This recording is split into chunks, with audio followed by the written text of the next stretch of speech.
Hello students, हम लोग class 10th का area related to circles chapter कर रहे हैं। ठीक, हम कुछ टॉपिक्स देख चुके हैं इसके अंदर, जैसे एरिया ऑफ सेक्टर और एरिया ऑफ सर्कल, ये सब चीज़ें हम पढ़ चुके हैं।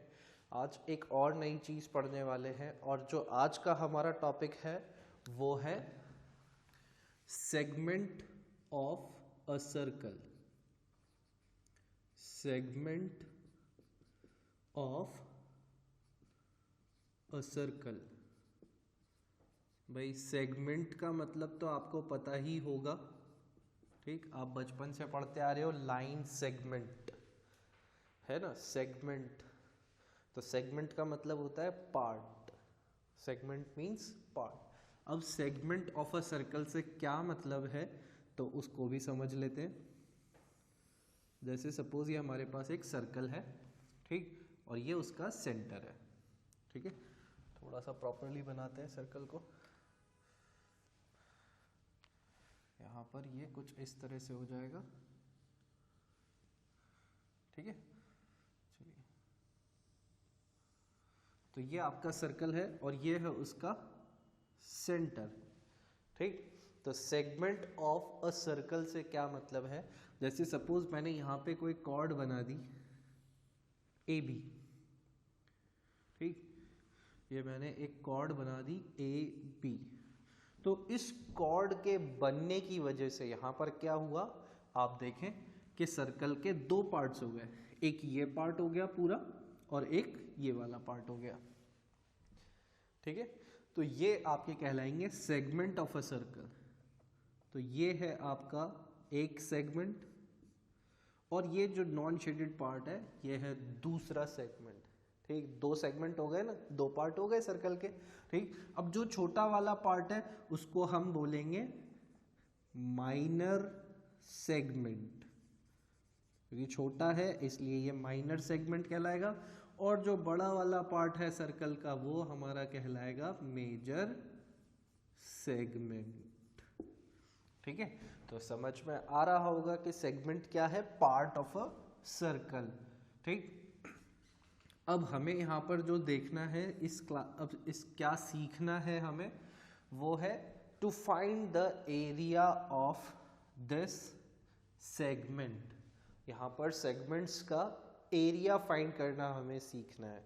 ठीक, तो कैसे फाइंड होगा सेगमेंट का एरिया, तो उसके लिए आप देखें, जैसे सपोज ये हमारी कॉर्ड ए बी है। ठीक, तो यहाँ पर इस कॉर्ड ए बी की वजह से कोई आर्क बन रहा है। यहाँ पे कॉर्ड ए बी जो है वो किसी आर्क को बना रही है, यहाँ पर सर्कल का कोई पार्ट ले रही है वो। ठीक, तो ये आर्क ए सी बी। ठीक, और इस कॉर्ड के बीच में जो एरिया है ये हमें फाइंड आउट करना है। ठीक, तो आप देखो इस आर्क की वजह से एक सेक्टर बन रहा है, अगर हम रेडियस ड्रॉ कर दें तो। ठीक, तो ये पूरा ए सी बी ओ, ये पूरा एक सेक्टर है। ए सी बी ओ एक सेक्टर है। ठीक, और सेक्टर का सपोज हमें एंगल गिवन हो थीटा। ठीक, तो फिर हम एरिया ऑफ सेगमेंट फाइंड कर पाएंगे। कैसे फाइंड कर पाएंगे, देखो, एरिया ऑफ सेगमेंट फाइंड करने के लिए हमारा जो कॉन्सेप्ट लगेगा वो क्या है, उसके बारे में बात कर रहे हैं। ठीक, कि कैसे एरिया ऑफ सेगमेंट फाइंड होगा। देखो, यहाँ पर अगर मैं एरिया ऑफ सेक्टर तो फाइंड कर सकते हैं ना भाई, जैसे सपोज अगर रेडियस है, रेडियस गिवन है, तो एरिया ऑफ सेगमेंट हम फाइंड कर पाएंगे। ठीक, तो एरिया ऑफ, शायद मैंने सेगमेंट बोल दिया, सेक्टर, एरिया ऑफ सेक्टर हम फाइंड कर पाएंगे अगर रेडियस हमारे पास हो और सेक्टर का एंगल हमारे पास हो। तो एरिया ऑफ सेक्टर जो है हम फाइंड कर सकते हैं। ठीक, और उसमें से अगर मैं ये जो व्हाइट वाला पोर्शन है भाई, एरिया ऑफ सेक्टर ये पूरा होगा, और उसमें से मैं इस ट्राइंगल के एरिया को माइनस कर दूं। ठीक, सेक्टर का मैं नाम भी लिख देता हूं O A C B. Area of sector O A C B में से मैं एरिया ऑफ ट्राइंगल, जो ट्राइंगल का एरिया है, ट्राइंगल ए ओ बी, इसको सब्ट्रैक्ट कर दूं तो आप देखो मेरे पास ये बचा हुआ पोर्शन आ जाएगा, हो जाएगा area of segment find. Area of segment कैसे फाइंड होगा भाई, पूरे सेक्टर के एरिया में से ट्राइंगल का जो पोर्शन है ऊपर ट्राइंगल जैसा बन रहा है ना, उस पोर्शन को हटा दें तो नीचे ये सेगमेंट वाला पार्ट हमारे को मिल जाएगा। तो इसी तरह से एरिया कैलकुलेट होगा, area of sector minus area of triangle, तो हमें मिल जाएगा एरिया ऑफ सेगमेंट। ठीक है, अब एरिया ऑफ सेक्टर तो हम आसानी से फाइंड कर पाएंगे, रेडियस है और सेंट्रल एंगल है तो आसानी से फाइंड हो जाएगा sector. But area of triangle कैसे फाइंड कर पाएंगे, क्योंकि एरिया ऑफ ट्राइंगल का तो जो हमने फॉर्मूला पढ़ा है वो अभी तक क्या पढ़ा है, area of triangle half into base into height. तो ना ही यहाँ तो बेस पता है ए बी और ना ही हाइट पता है। हाइट क्या होती है, बेस से लेके वर्टेक्स तक का परपेंडिकुलर डिस्टेंस। तो ना ही बेस पता है ना ही हाइट पता है, तो कैसे फाइंड आउट होगा। फिर आपके दिमाग में हो सकता है शायद आ जाए हेरॉन्स फार्मूला, ठीक, कि हो सकता है हेरॉन्स फार्मूला से कैलकुलेट हो जाए, तो उसके लिए तो तीनों साइड्स का होना ज़रूरी है। यहाँ तो हमें सिर्फ 2 ही साइड्स पता है, तो फिर कैसे फाइंड होगा, है ना। तो थोड़ा सा मुश्किल काम है ना, तो ये हम नहीं कर पाएंगे। ठीक, तो इसके लिए हमें यहाँ पर कुछ और सोचना पड़ेगा। ठीक, तो आप पहले इतना नोट डाउन कर लें, फिर आगे देखते हैं।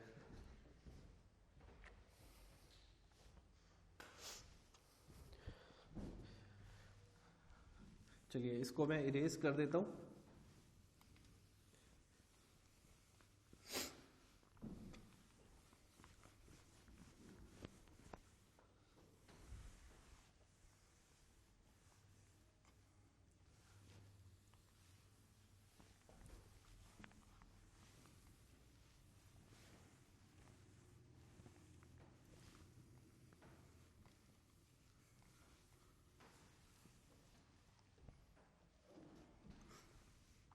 अब हमें कैलकुलेट करना है एरिया ऑफ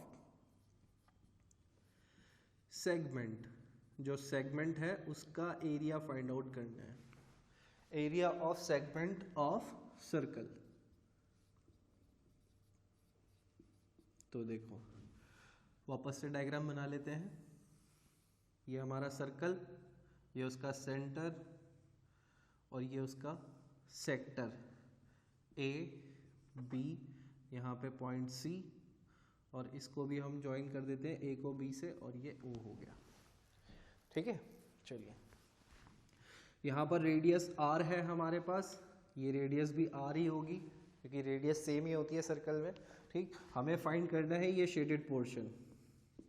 ठीक, तो आप इतना लिख चुके हो that area of segment is equals to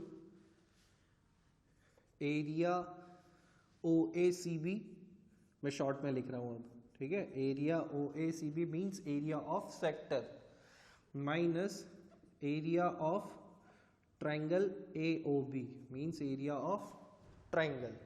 तो ओ ए सी बी का तो एरिया हम बहुत आसानी से फाइंड कर सकते हैं। देखो area of sector O A C B, यहाँ पर ओ ए सी बी लिखा हुआ है इसलिए मैं ओ ए सी बी लिख रहा हूँ। ठीक, तो एरिया ऑफ सेक्टर क्या होगा, theta upon 360 into pi r square. सारी क्वांटिटीज नोन है, थीटा पता होगा, आर पता होगा। ठीक है, थीटा और आर हमको गिवन है, सॉरी यहाँ पे थीटा लिखना भूल गए, ये एंगल थीटा गिवन है, तो इसका तो फाइंड हो जाएगा। मेनली जो प्रॉब्लम आ रही है वो आ रही है एरिया ऑफ ट्राइंगल किस तरह से फाइंड होगा। ठीक, तो एरिया ऑफ ट्राइंगल के लिए मैं यहाँ पर दोबारा से वो जो ट्राइंगल है वहाँ पे ए ओ बी उसको अलग से बना रहा हूँ। ठीक है, ये ट्राइंगल ओ पॉइंट और ये ए और ये बी। ठीक, तो ये ट्राइंगल ओ ए ई बी मैंने यहाँ पे अलग से बना लिया है। ठीक, अब इसका हमें फाइंड करना है एरिया। तो कैसे होगा, देखो ये आर है और ये आर है और ये एंगल जो है वो थीटा है।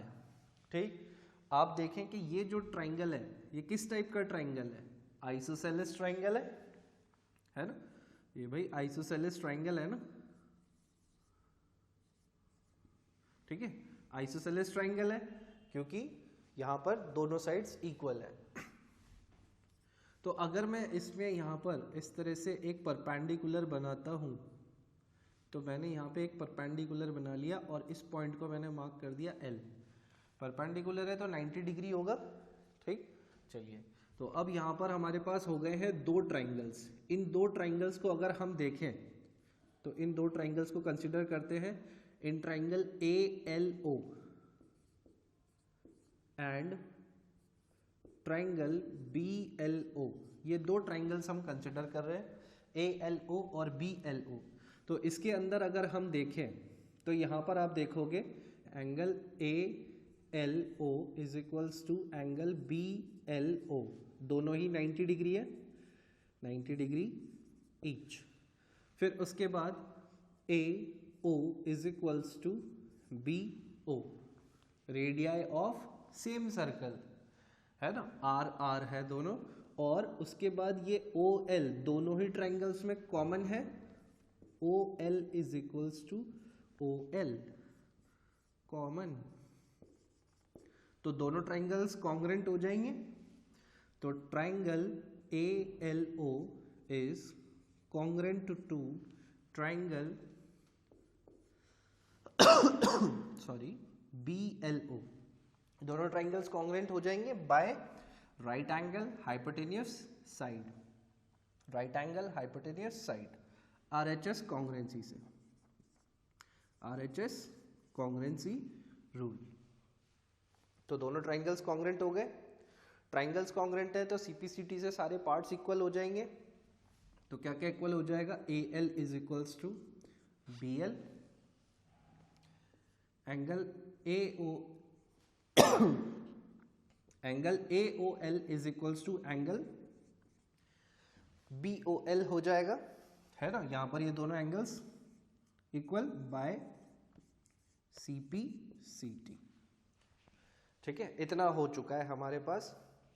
तो हमारा ये एंगल थीटा था पूरा, और अब वो 2 इक्वल पार्ट्स में डिवाइड हो गया, तो ये θ/2 हो जाएगा और ये भी θ/2 हो जाएगा, ठीक है।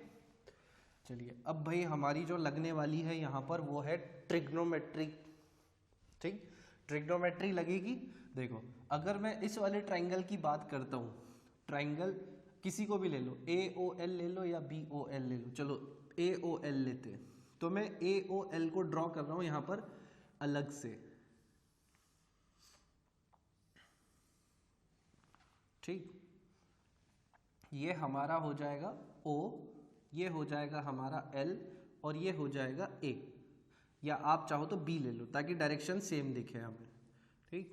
चलो भाई, ये है डैश्ड लाइंस, ओके। तो ये हमने ले लिया BOL ट्राइंगल, यहाँ पर ये 90 डिग्री का एंगल है।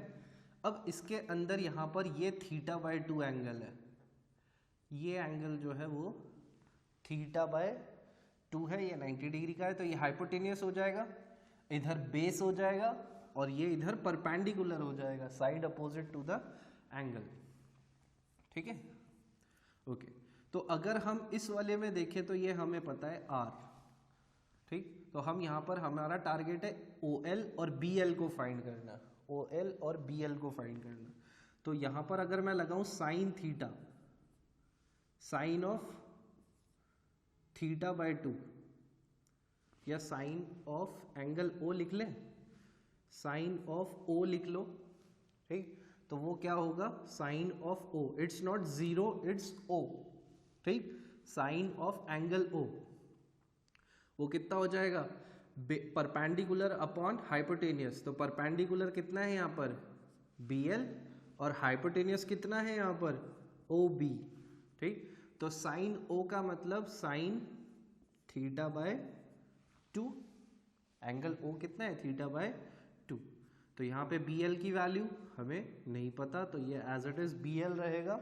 और यहाँ पर OB की वैल्यू हमें पता है, यस R।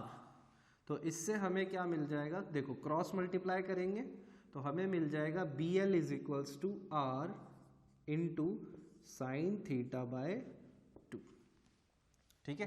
तो BL की वैल्यू हमारे पास आ चुकी है R साइन θ/2 इतना आ गया हमारे पास। अब BL की वैल्यू ये है तो AL की वैल्यू भी यही होगी, दोनों इक्वल है क्योंकि, ठीक। ओके चलिए अब OL फाइंड करते हैं। तो OL के लिए मैं लगाऊं cos O, it's not 0, it's O। cos O is equals to base upon hypotenuse. Base यहाँ पे है आपका OL और अपॉन OB, ठीक। अगेन बेस अपॉन हाइपोटेन्यूस, तो cos O मतलब cos थीटा बाय 2। OL की वैल्यू है क्या? नहीं है। OB की वैल्यू है, यस, R। तो इससे हमारे पास क्या आ जाएगा? OL is equals to R cos theta by 2, ठीक है। इतना आप नोट डाउन कर ले, फिर उसके बाद हम आगे देखते हैं।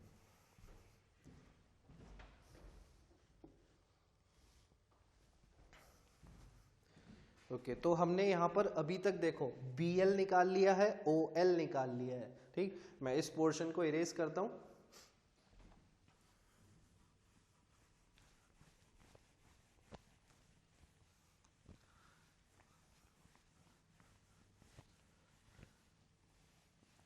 देखो अब हमारे पास BL की वैल्यू है R sin थीटा बाई 2 और OL की वैल्यू, तो OL क्या है आप देखो डायग्राम में, height, height of the triangle, और BL क्या है? हाफ ऑफ द बेस, ठीक। तो BL AB कितना हो जाएगा? AB इज इक्वल्स टू हमारे पास हो जाएगा ट्वाइस ऑफ BL, क्योंकि हमने प्रूफ किया था ना AL इक्वल्स टू BL है, तो इसका मतलब L मिड पॉइंट है AB का, तो AB क्या होगा? ट्वाइस ऑफ BL, BL का डबल। तो इसका मतलब AB की वैल्यू हो गई हमारे पास 2 इंटू, और BL की value R sine theta upon 2, ठीक है। ये 2 से 2 कैंसिल हो रहा है क्या किसी के लिए? भाई ऐसे 2 से 2 कैंसिल नहीं हो सकता है, क्योंकि ये थीटा अपॉन 2 पूरा कंप्लीट एंगल है ना। ये मल्टीप्लिकेशन में नहीं होता है, तो 2 से 2 कैंसिल नहीं हो सकता है ना, ऐसी गलती मत करिएगा प्लीज, ठीक।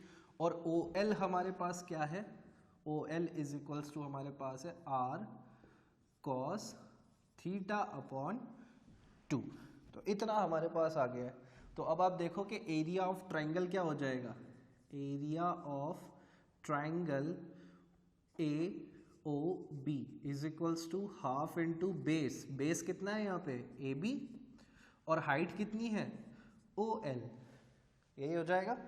तो हाफ इंटू AB की वैल्यू ये रही 2R sine theta upon 2, OL की वैल्यू R, देखो इसको भी इरेज कर देते हैं यहाँ से, ठीक है। अब तो कोई ज़रूरत नहीं है इसकी, तो इस पोर्शन को भी हम इरेज कर देते हैं।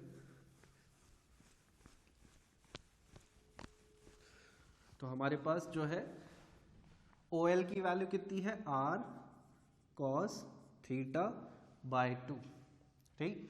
तो आप देखो यहाँ पर इस वाले 2 से ये 2 कैंसिल हो जाएगा, तो आपके पास बचेगा R into R which is R square sine theta by 2 into cos theta by 2, ठीक। तो R square sine theta by 2 into cos theta by 2, तो ये हो गया आपका एरिया ऑफ ट्राइंगल AOB, ठीक है। तो इतना आप नोट कर लें, फिर आगे देखते हैं।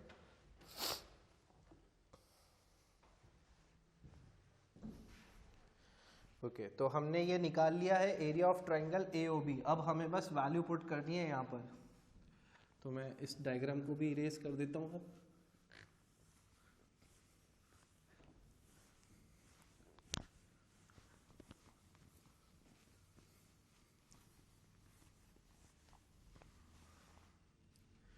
तो देखो एरिया ऑफ सेगमेंट क्या हो जाएगा अब? Area of segment is equals to हमारे पास था area of OACB। Area OACB क्या है? Theta upon 360 into pi r square, ठीक है, माइनस और एरिया ऑफ ट्राइंगल AOB अभी हमने फाइंड करा r² sine theta by 2 cos theta by 2। तो ये हो गया आपका एरिया ऑफ सेगमेंट का इतना बड़ा सा फॉर्मूला। ज़्यादा से ज़्यादा आप इसमें r² कॉमन ले सकते हो, तो ये बन जाएगा r² कॉमन लेने के बाद थीटा अपॉन 360 इंटू पाई हो रहा है, तो हम इसको ऐसे लिख लें पाई थीटा, पाई को आगे लिख देते हैं, minus sine theta by 2 into cos theta by 2। तो ये हो गया आपका यहाँ पर एरिया ऑफ सेगमेंट का फॉर्मूला। देखो ठीक, तो हमने एरिया ऑफ ट्राइंगल कैलकुलेट करने का फॉर्मूला देखा। एक फॉर्मूला हमने देखा एरिया ऑफ ट्राइंगल के लिए, r² sine theta upon 2 cos theta upon 2, जो कि हमने यहाँ पर रखा है। तो देखो एक फॉर्मूला और होता है जो मैं बता रहा हूँ, वो शायद आपकी बुक में आपको नहीं मिलेगा या शायद हो किसी बुक में दे रखा हो। ठीक, तो वो फॉर्मूला आप जो है क्या लगाएंगे इसकी जगह पर, इन प्लेस ऑफ दिस। ठीक, ये जो फॉर्मूला है इसकी जगह पर आप दूसरा फॉर्मूला यूज कर सकते हो, हाफ r² साइन थीटा। ठीक है, तो ये भी जो है आप इसकी जगह पर यूज कर सकते हो। तो ये दोनों फॉर्मूले आपको area of triangle he calculate करके देंगे। ठीक है, तो एरिया ऑफ सेगमेंट का फॉर्मूला इसके हिसाब से फिर बन जाएगा, अगर हम ये फॉर्मूला सेकंड फॉर्मूला यूज करते हैं तो फिर बन जाएगा theta upon 360 into πr² minus 1/2 r² sine theta.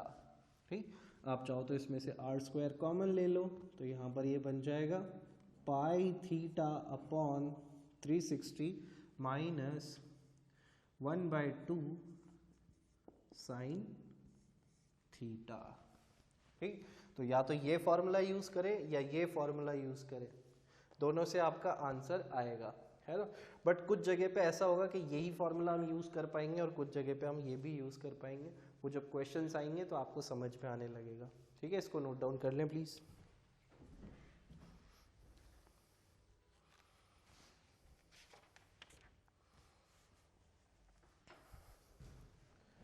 Okay, note कर लिया होगा आपने।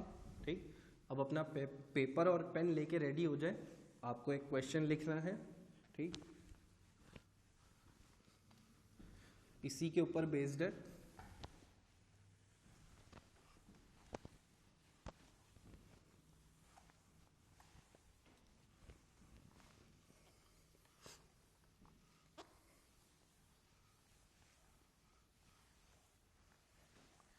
Please note down a question. Find the area of the segment of a circle, comma, given that the angle of the sector is 120 degree and the radius of the circle is 21 centimeter. ठीक है, question में आपको क्या दे रखा है, you need to find the area of the segment of a circle. तो हम सबसे पहले डायग्राम बना लेते हैं। ठीक, ये हमारा सर्कल है, ये उसका सेंटर है, और उन्होंने दे रखा है given that the angle of the sector, जो सेक्टर का एंगल है वो 120 डिग्री है। तो यहाँ पर जो एंगल ऑफ सेक्टर होगा वो आपका इतना बड़ा सा एंगल बनेगा और ये बनेगा 120 डिग्री।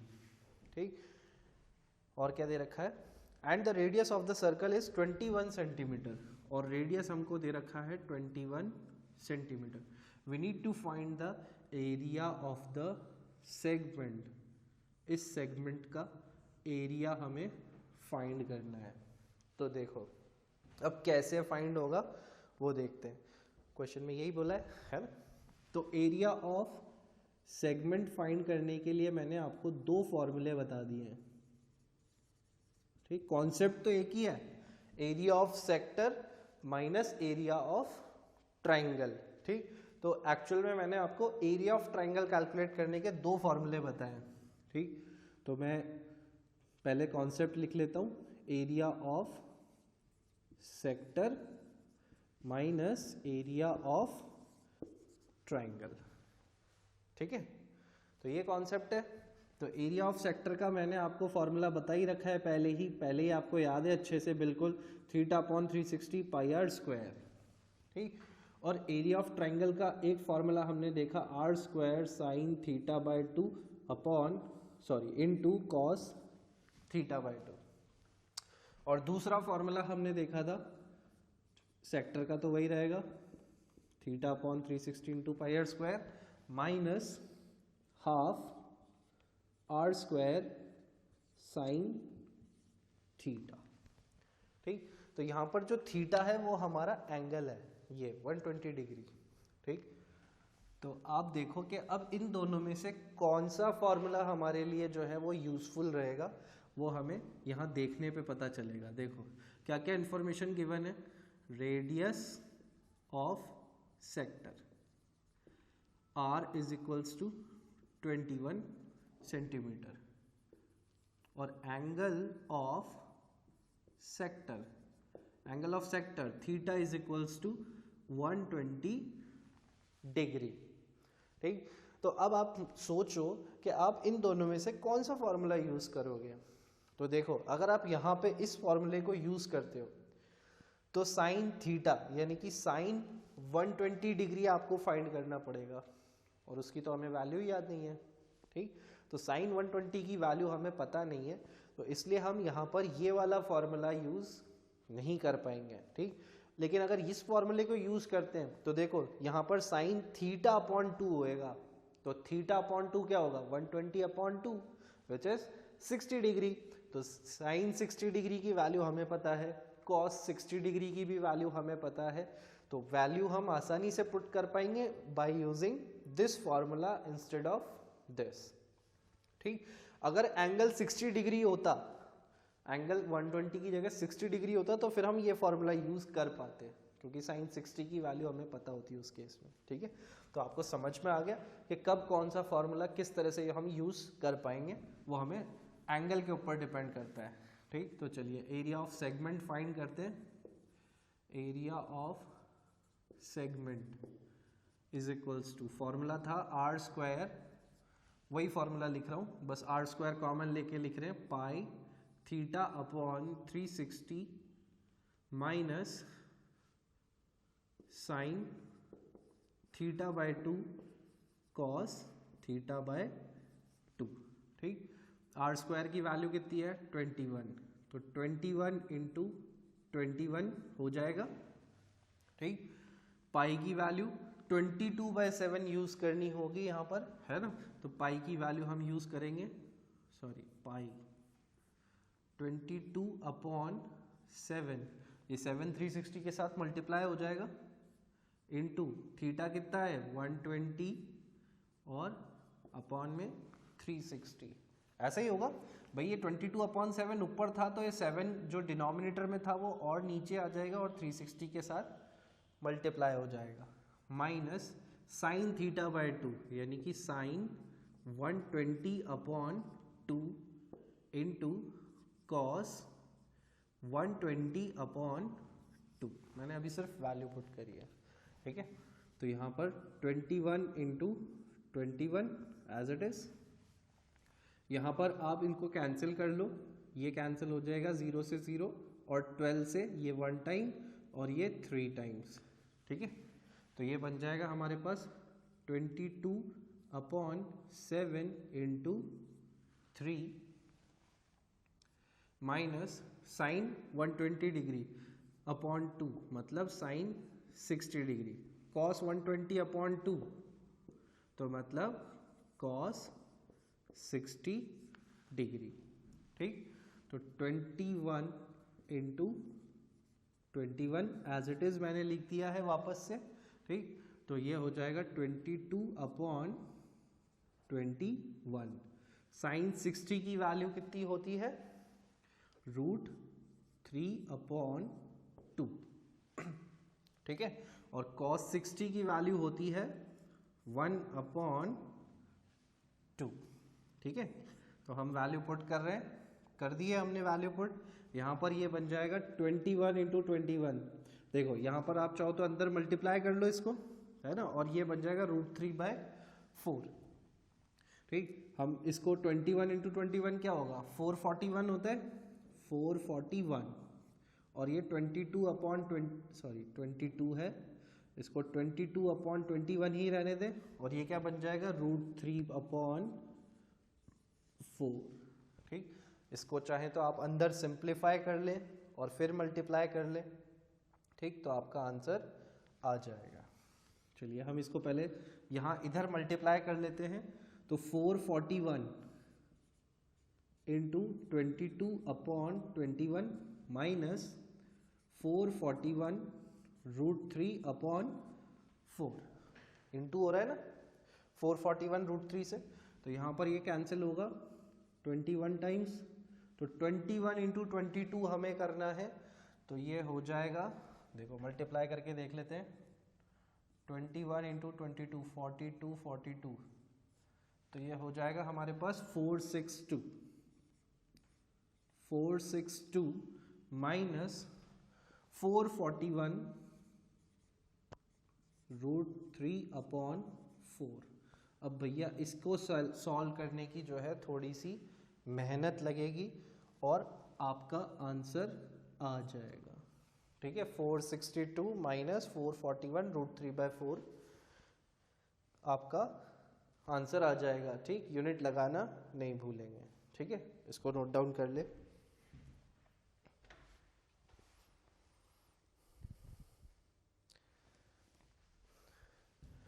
ओके, तो आज के लिए हम बस इतना ही रखते हैं। We will meet in the next class. Till then take care of yourself, keep studying, bye bye.